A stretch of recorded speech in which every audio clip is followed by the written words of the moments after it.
This is a Brooklyn News special report.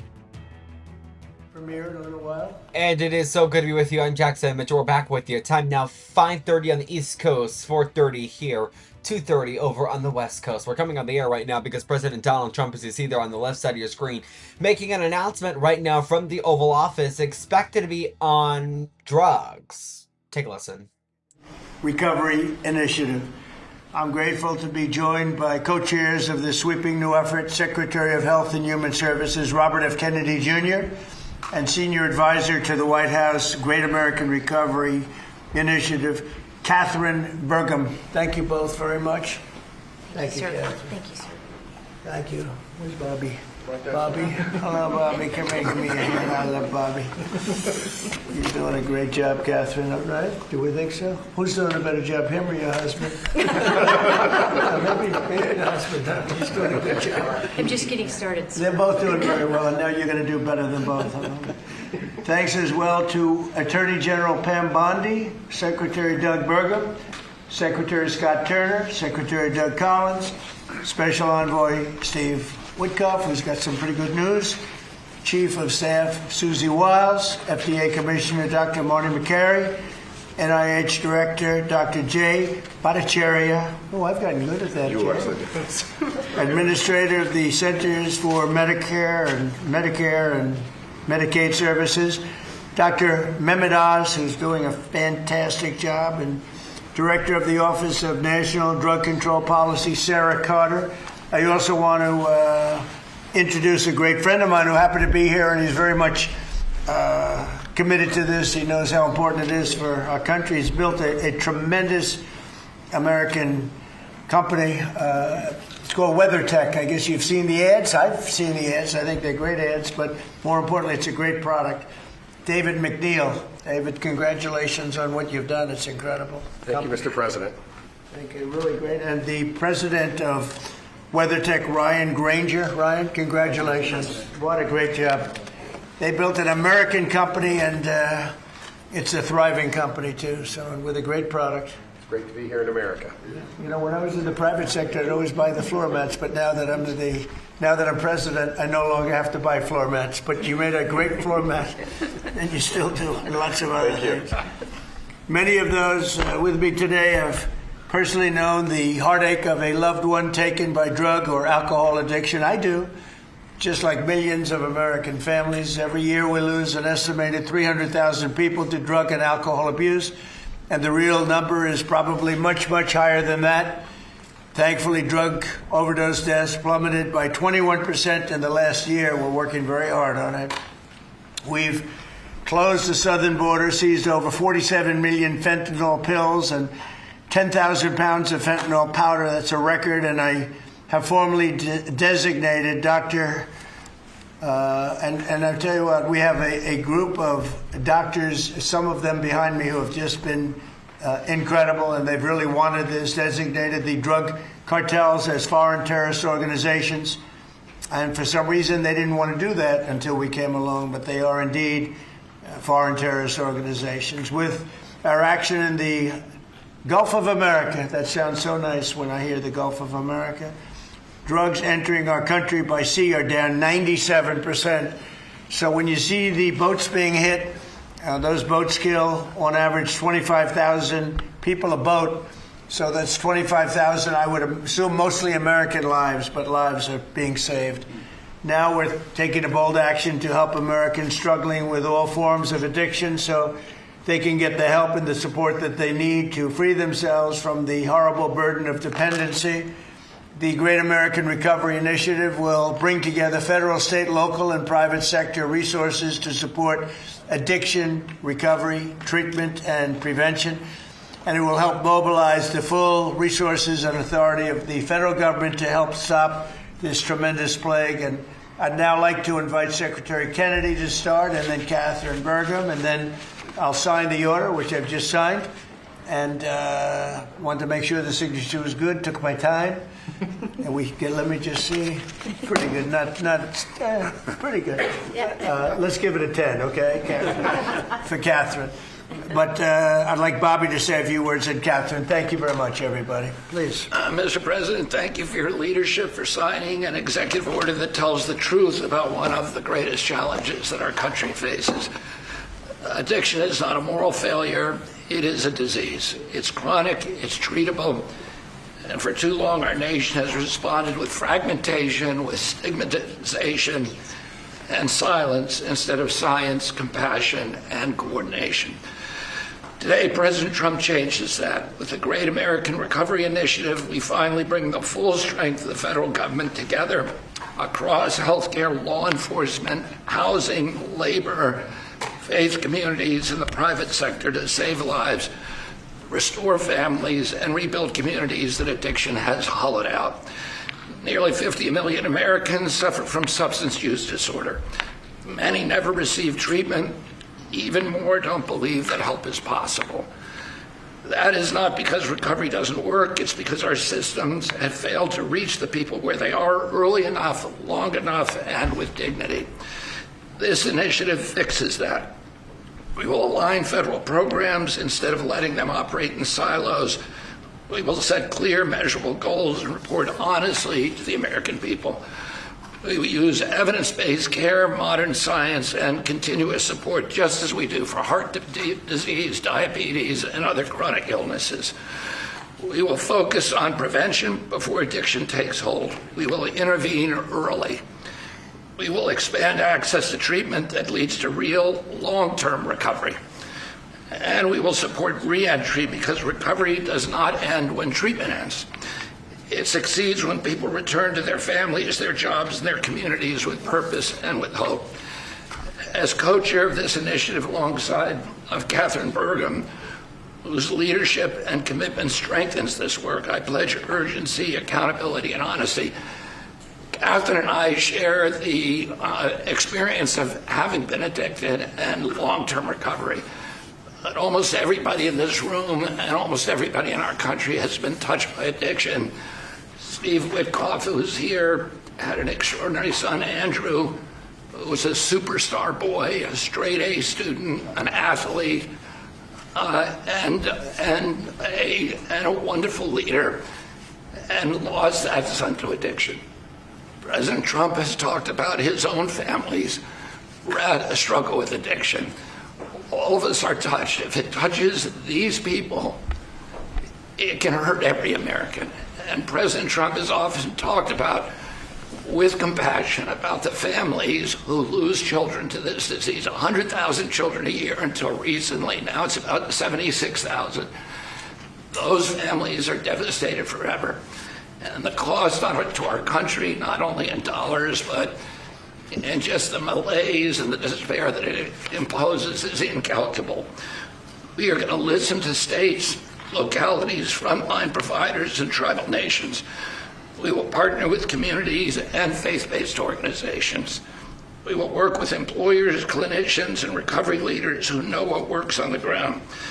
President Trump has already acted decisively, securing the border against deadly drugs, signing the HALT Fentanyl Act, strengthening treatment programs, expanding access to naloxone, medication-assisted treatments, and investing billions in prevention and recovery. This executive order builds on that record and accelerates it. Recovery is not a side issue, it's an economic issue, a workforce issue, a family issue, a national security issue. When Americans recover, communities grow stronger. When families heal, children thrive. And when we confront addiction with courage instead of complacency, we reclaim the promise of our country. This initiative is about life, it's about responsibility, and it's about building a great American recovery together. With this executive order and with major announcements that I will announce next week, we are taking decisive action to make America healthy again. Thank you. Thank you, Bobby, and great job. And you're doing a fantastic job. He's doing a fantastic job. And I saw his wife yesterday, and she confirmed that he's doing a fantastic job. So she's on your side. You know that, which is great. And Oz, thank you for being here. We appreciate it. Catherine, please, go ahead. Thank you, Mr. President. Thank you so much. Your leadership today, relative to this announcement about the Great American Recovery, is a gift to all Americans who are suffering from the brain disease of addiction. And I also want to thank First Lady Melania Trump for her leadership during your first administration, and now the work she's doing championing youth and children, especially related to foster care, where early trauma and instability are often consequences of the disease of addiction. Addictions touch this administration in real and profound ways. President Trump, you've openly spoke about your brother Fred, whose struggle with addiction shaped your life and your understanding of this disease. And Susie Wiles carries the lived experience of her father, the late, great Pat Summerall, whose recovery journey became a source of hope for millions. Vice President Vance has shared his story of his mother's battle and recovery. And as Secretary Kennedy just said, he brings his own lived experience, proof that recovery is not theoretical, it is possible. These stories matter because they are not isolated. They reflect the reality of the over 190 million Americans, that's half our nation, who are impacted in some way by the disease of addiction. And I am one of them. I started drinking in high school, and I was a blackout drinker from the start. For 20 years I struggled, relapsing constantly starting over, constantly trying to stay sober and failing. I reached a point where I truly did not believe there was one single reason for me to keep living, and I was suicidal at the end of my drinking. One day I was out walking alone. I didn't have faith, I wasn't religious, but something in me said I should ask for help. And out loud to no one, because it was just me, I said, I don't know if anyone is there, but I need help. And that was the day I became sober. 15 years later, I found myself somehow standing in front of people as First Lady of North Dakota, thanks to him. But I was asking people to share their stories openly about addiction so we could eliminate the shame and stigma, so more people would reach out for help and more lives could be saved. And today I'm standing here in this incredibly beautiful Oval Office. And if not for the grace of God, I would not be alive today with over 23 years in recovery.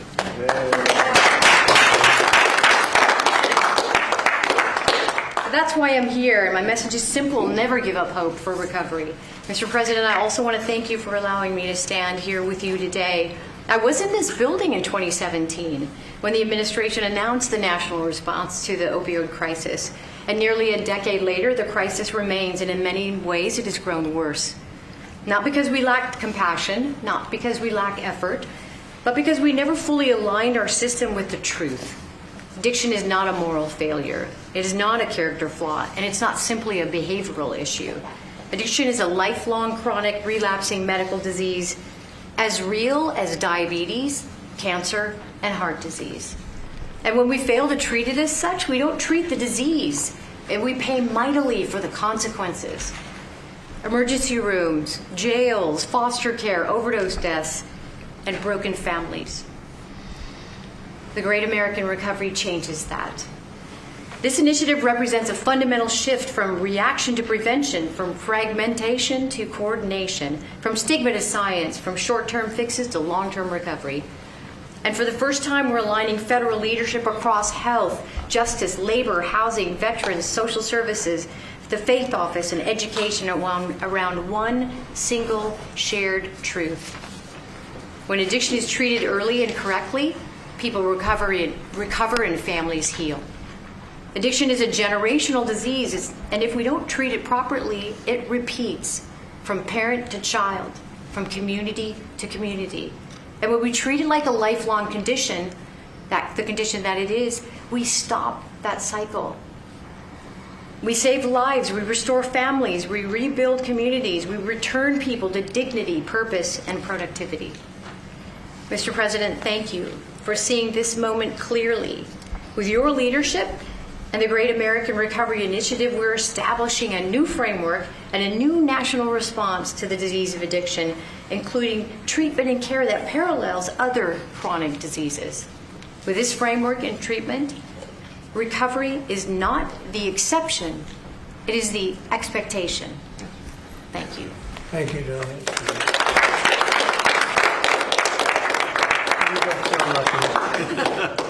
You know, I saw them riding horses in a video, and they said, "Who is that?" I was talking about her, not him.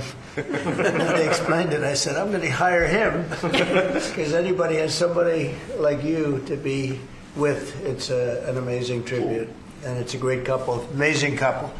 And she's very much a part of his big success. He was a fantastic success, as you know, having been one of the most successful business people. And I saw him campaigning, a great governor, two-term governor. He was did a fantastic job, North Dakota, and he's done a great job. And I'll tell you what, Catherine's a very big part of it. I see it. It's just really one of the fantastic couples. So I appreciate it. What a beautiful job you've just done. And I'm going to give this to you, and you can figure out what you're going to do with Bobby. You know. But let's have a good picture of the two of them and everyone else. And I'd like to ask Steve Whitcuff also to say a couple of words when we're finished, because he's a very special person who I knew very well, an incredible person. So if you don't mind, Steve, I'll ask you to do that in just a second. All right? Please, Bob.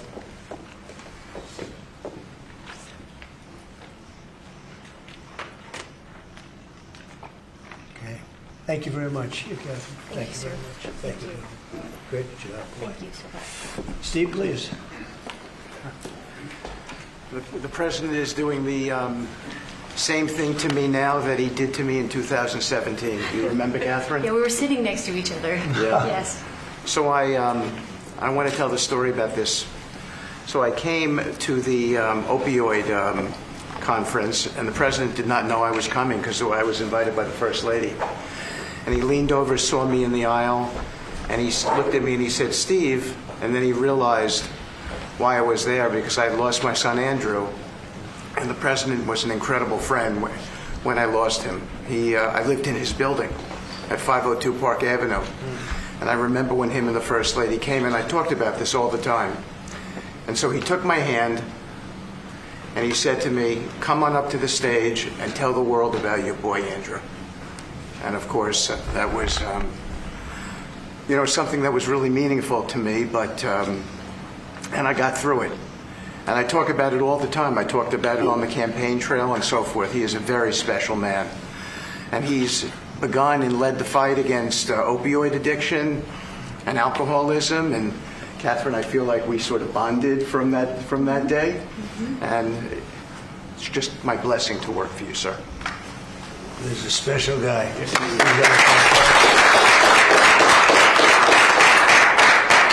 He and a group of people, Jared helped and others helped. Steve, peace in the Middle East, and we're there. Yes. A couple of little flames, but they're very little by comparison, and they'll go out quickly. Yes. They're already going out. And he's now trying very hard to settle up with Russia and Ukraine, and I think a lot of progress is being made there. And I told that Russia's not doing any shooting for a period of time during this horrendously cold weather. Because of you. So we asked President Putin if they could stop the shooting for a week. They're being hit with proportionately the kind of cold that we're being hit. It's much colder in Ukraine to start off with, but it's really cold now, and he agreed to do that. We appreciated that very much. It's a nasty war. It's a nasty, nasty war. Would anybody else have anything to say? I can say that I am extremely late. But that's okay. Don't worry about me. Would anyone else have anything to say? Doug, you're doing a fantastic job, and we appreciate it. Marty, you are really something special. Everyone's talking about you every time. If I don't mention Marty, Bobby always mentions it. So we have a great team. Jay, great. Marty, great. Do you guys want to say something? Thank you. Well, historically, with addiction, the entire society has always been reactionary. And that's been the story of healthcare.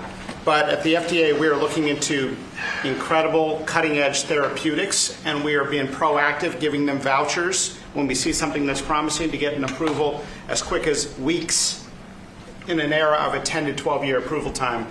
And the ultimate therapeutic is community, houses of worship, addressing loneliness. And so that's part of the MAHA agenda, thanks to Bobby's. Thank you, Mr. President. Thank you very much. Great job. Thank you. Jay? Mr. President, in 2018, you launched the HEAL initiative, helping to end addiction long-term at the NIH.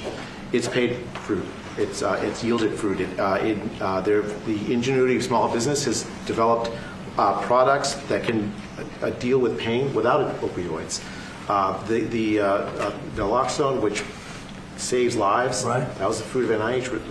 And for the kinds of investments that are your administration that you made starting from the first Trump term to now will continue to pay dividends. The kind of research that the NIH is doing it will help turn the tide, make people's lives so much better, restore families.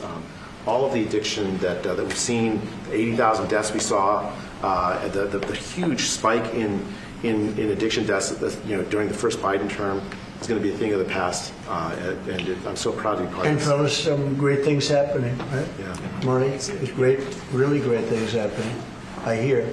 And some pretty big announcements over a short period of time, right? Yep. Moving drugs over the counter so you don't need a prescription. Yeah, right. Naloxone, which treats opioid, is one of those drugs. And we're being proactive with synthetic 7-OH, a new opioid that's showing up, and we're working with the DOJ on addressing that because chemists are coming up with new opioids faster than the government has been able to keep up. We're going proactive on these new chemicals. That's great. No, I hear fantastic things. Thank you all very much. We really appreciate it a lot. Thank you, Oz. He's doing a fantastic job. Thank you all very much. I appreciate it. Thank you, please. Thank you. Mr. President, can you respond to the new Fox poll that says people think ICE's tactics are too aggressive? Thank you, guys. Photographers, reporters, we're done. Thank you. Cameras, we're going.